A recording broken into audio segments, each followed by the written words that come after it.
Hello. So here I am, a cranky old man with no social media profile at all, deciding to start a YouTube channel with all of no followers. So why am I doing it? I gotta be honest. I have been recovering from back surgery and spent a lot of time viewing YouTube videos, and I've been inspired and entertained by so many passionate and creative people. But specifically, people like Dave Rubin, Nerdrotic, Critical Drinker, Az, Jason, and the crew of Friday Night Tights. There are many others I could mention, but the fact is they are all independent thinkers, funny and smart. And based on that encouragement, I like to think I have something to offer, so I'm going to give it a shot. I have no illusions about being an internet sensation. I will be surprised if I get 25 views, but let's get it started. My name is Walter, and welcome to California Screaming. I want to start with Disney and Marvel. So, after Black Widow and Jungle Cruise, I've read that Disney is thinking of changing their premium home video pricing from $29.99 up front to $14.99 to watch and $14.99 to stop it. Okay, that's a joke. Who would have thought the best superhero movie of the summer would be Suicide Squad, which was fun, although certainly not great. It's too long, characters are not developed, and there's way too many of them. But still a fun watch, and no one preached to me. As for Black Widow, most of you have seen it by now that are going to watch it. After a good 15-minute opening and some nifty visuals, the plot, with more holes than the size of the Grand Canyon, arrived. And by then, if you put up with all the over the top, ludicrous leaps of faith, you get the theme underwriting all of it, which is the theme of all Phase 4 Marvel projects.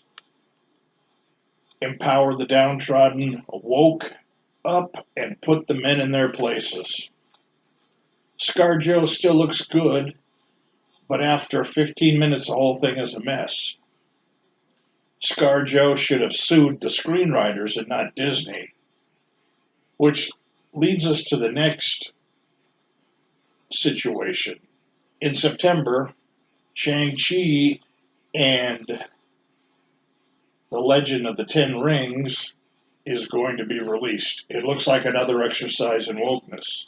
And already the star is concerned with Disney's marketing strategy of theatrical release only for 45 days before going to Disney Plus. So let me get this straight.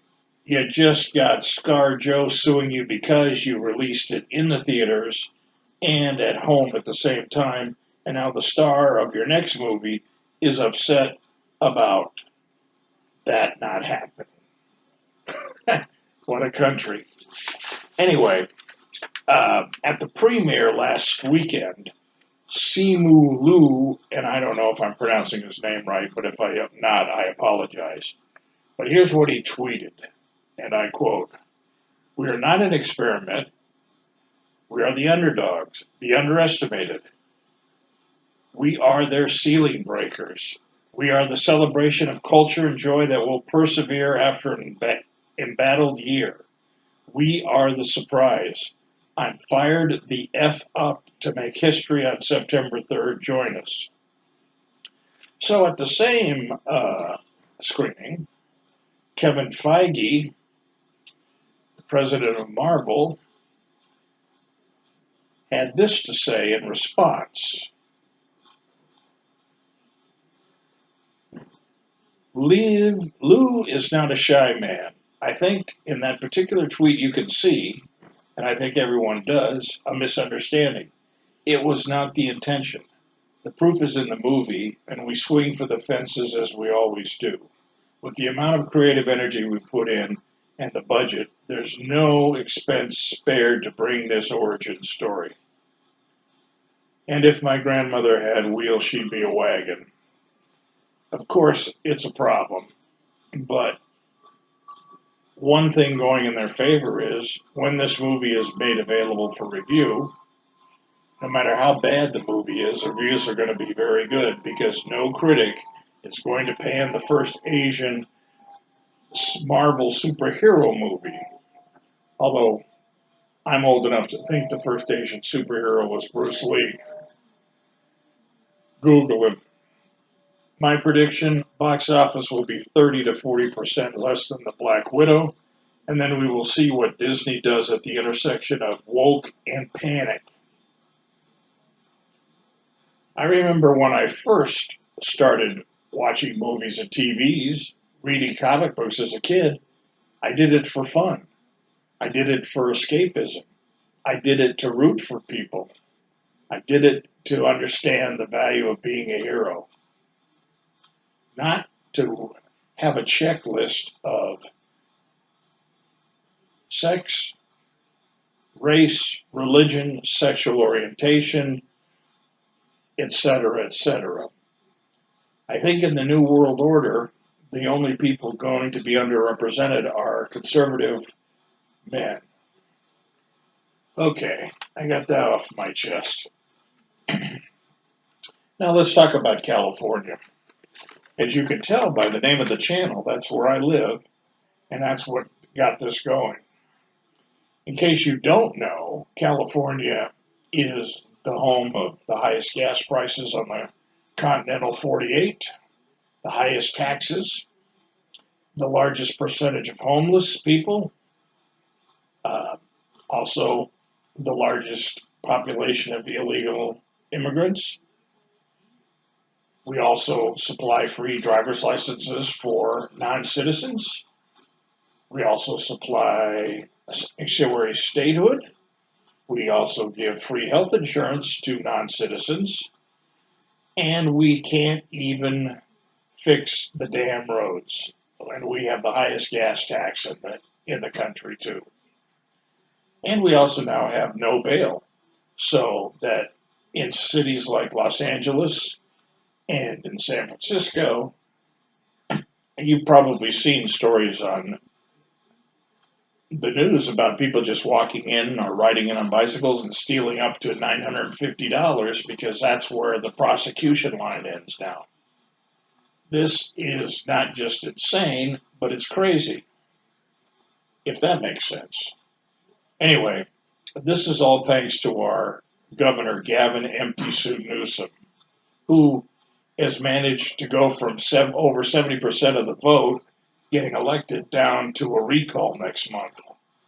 And he is starting to panic, even though he's got the unions behind him, and his biggest contributors are the teachers union, of course, and the SEIU, Service Employees Union.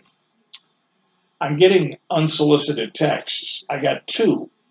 The first one I got was yesterday saying how Gavin needs my help to stop the Trump Republicans from taking over the state and hijacking the will of the people. Now, I told my girlfriend about this, and she just started laughing hysterically like any normal person would. But I texted back that the only two things Newsom is known for are a $3,000 maskless dinner at a five-star restaurant, the French Laundry, and sleeping with his top aide when he was mayor of San Francisco. He slept with his top aide's wife while he was married to former Fox anchor Kimberly Guilfoyle Newsom. So he's got the moral compass of a drunken Marine on 2 weeks of leave, and he's got the vision of Stevie Wonder. He gives empty suits a bad name.